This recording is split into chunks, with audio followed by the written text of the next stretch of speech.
The Bangladesh we won. Lessons learned as we rise from the ashes of our past. Mir Nadian Nivin. Every Bangladeshi has a clear understanding of what went wrong in the past 15 years.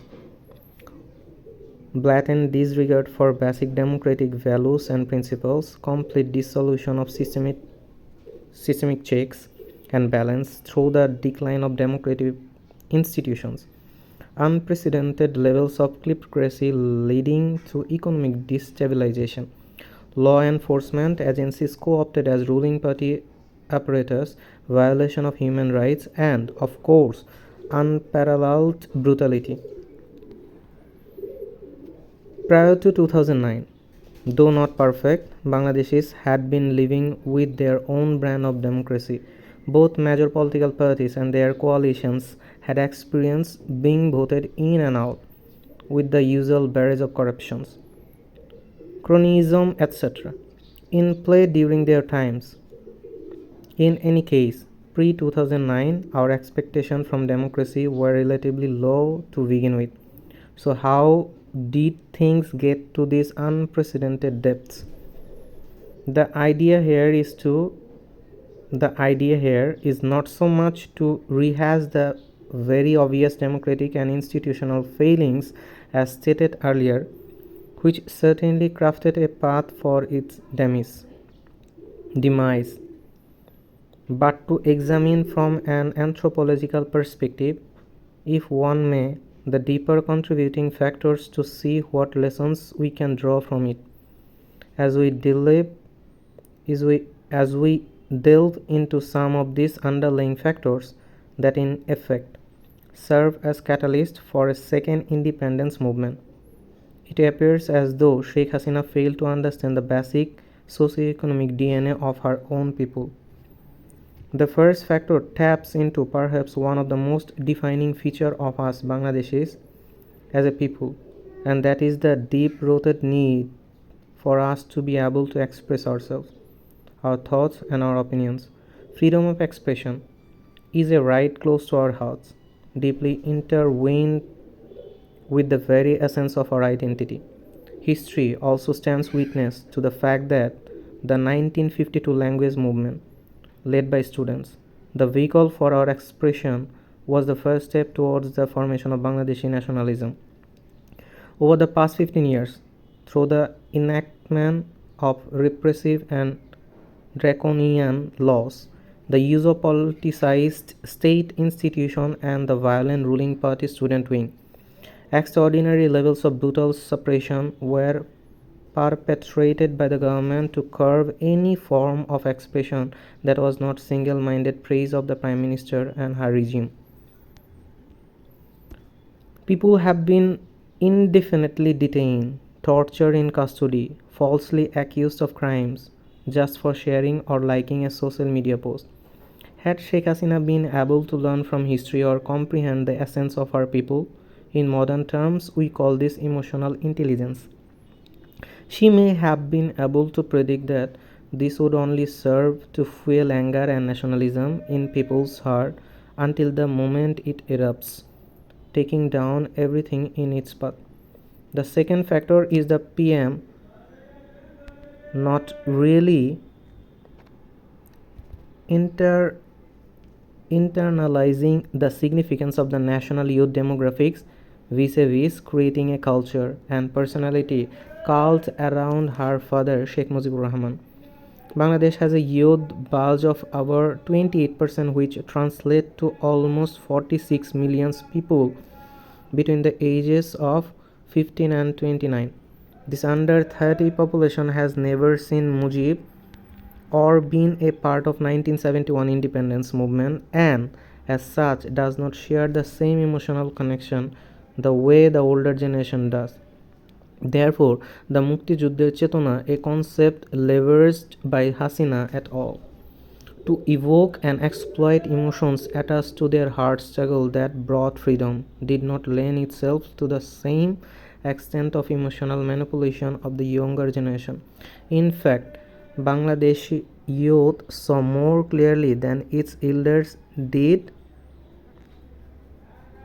what exactly this Mukti Juddher Chetana had devolved into over the past decade, an unspoken password to signal Awami League Party allegiance. Anyone not subscribing to Mukti Juddher Chetana was then a Rajakar or a potential anti-state element needing to be dealt with. This segues to a third factor, which is Hasina effectively creating a party state. This is largely an aging political strategy whereby the only way to have access to better opportunities is if one is part of the ruling party. The ruling party, also known as the winner, owns and is entitled to all social and economic powers, and the only easy way to live a potentially better life is to join the party ranks. Once in, real powers only start to come in when you rise through the ranks, and to do so, the only currency that works in this system is loyalty and demonstration thereof. Depending on the level, loyalty is demonstrated by carrying out, orchestrating, or supervising all manners of nefarious activities that violate human rights, undermine democracy, further kleptocracy, etc. Thus continues the vicious cycle. The more you demonstrate loyalty, the higher you rise, and the higher you rise, the more engaged you become in corruption. This eventually results in a society that is split between the haves and the have-nots. Another major factor towards growing frustration and anger amongst people has been Awami League's blatant and continued refuse of political tactics that usually have an expiry date. For obvious reason, after being deployed a few times, the most notable of these has been the party machinery perpetuating some form of horrific violence themselves and then blaming the opposition or some other targeted rival groups for it. The Awami League has been known to use this repeatedly and for multiple purposes, such as to divert attention from itself on some issue or other, to evade accountability, or most commonly to try and generate an excuse to persecute the opposition.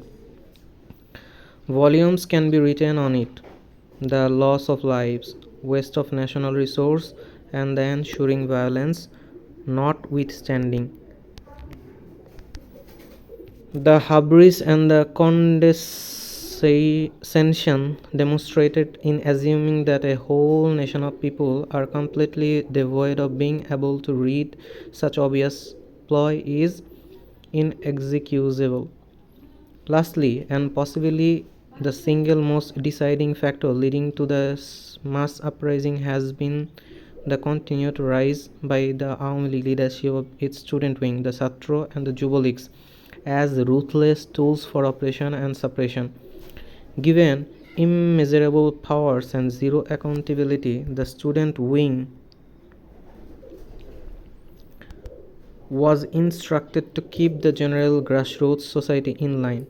The merciless brutality that these groups have perpetuated on people of Bangladesh over the past decade and a half will not be forgotten from our collective minds anytime soon. Murder, torture, extortion, scams, kidnapping, communal violence, Chhatro and Jubo Leagues have openly done it all and never been called to order by its parent party. Given such actions, it was really fate accompli that the people would eventually push back once the proverbial last straw broke the camel's back.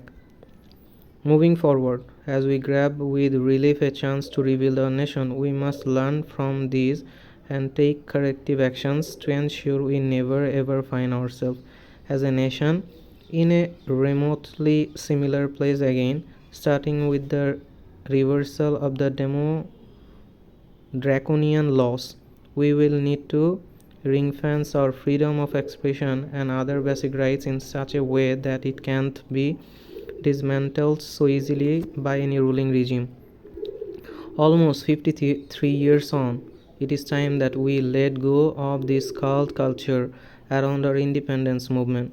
These obsessions towards slaughtering people either as freedom fighters or rajakars, and the weaponization of Muktijudhi Chetana. Let us pay due respect to our history and to those who gave us the gift of independence and focus on restoring our society. Also, moving forward, we cannot have any more party states. Guardrails within institutional process will need to be put in place such that every appointment in the civil service and other state service must be merit based with rigorous due process followed. All appointed government officials will need to declare, similar to declaration of the assets, if they or their immediate relation is a registered member of any political party. And finally, political party reforms will need to be proposed to abolish the political party affiliated student wings. Our apolitical student movement has shown us that we do not need political student wings to bring about political change. Over the years, political party student wings have only served to politicize education institutions and be instrumentalized by parent parties as necessary. Like a phoenix, as we rise from the ashes of our past selves, it is important that we take some time for collective introspections to chart a strategic way forward.